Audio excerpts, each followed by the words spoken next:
السلام علیکم دوستو، یہاں پر آپ کو ایک خوشخبری سے آگاہ کرتے چلیں گے۔ عالمی منڈیوں میں قیمتیں گر گئی ہیں۔ پاکستان میں بھی پیٹرولیم مصنوعات سستی ہونے کا امکان ہے۔ عالمی مارکیٹ میں خام تیل کی چلیے دوستو، اس ویڈیو کی تفصیل سے پہلے آپ سے ایک چھوٹی سی ریکویسٹ ہے کہ آپ اس ویڈیو کو لائک اور کمنٹ ضرور دیجیے گا، اور اگر آپ میرے چینل پہ نئے ہیں تو سبسکرائب کریں اور ساتھ میں گھنٹی کے نشان کو بھی دبائیے تاکہ ہر نئی آنے والے ویڈیو کا نوٹیفیکیشن آپ تک پہنچ سکے۔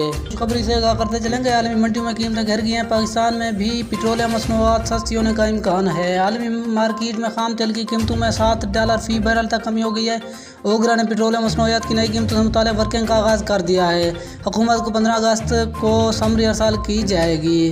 تفصیلات کے مطابق عالمی منڈیوں میں قیمتیں گرنے کے باعث پاکستان میں بھی پیٹرولیم مصنوعات کی قیمتوں میں کمی کا امکان پیدا ہو گیا ہے۔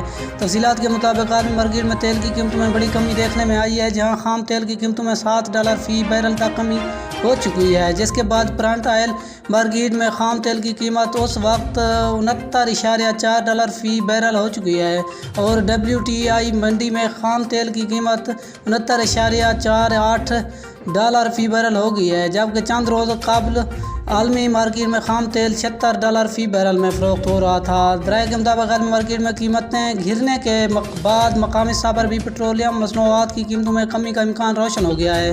اس حوالے سے اوگرا کی جانب سے پیٹرولیم مصنوعات کی نئی قیمتوں سے متعلق ورکنگ کا آغاز کر دیا گیا ہے، اور اس ضمن میں حکومت کو 15 اگست کو سمری ارسال کی جائے گی۔ خیال رہے کہ حکومت نے 1 اگست سے پیٹرولیم مصنوعات کی قیمتوں میں رد و بدل کا اعلان کیا تھا۔ معاون خصوصی شہباز گیل نے کہا کہ پٹرول کی قیمت میں فی لیٹر $1.71 اضافہ کیا گیا، اور ڈیزل کی قیمتوں میں اضافہ نہیں کیا گیا، کیونکہ ڈیزل کی قیمتوں میں اضافے سے عام آدمی اور کسان زیادہ متاثر ہوتا ہے۔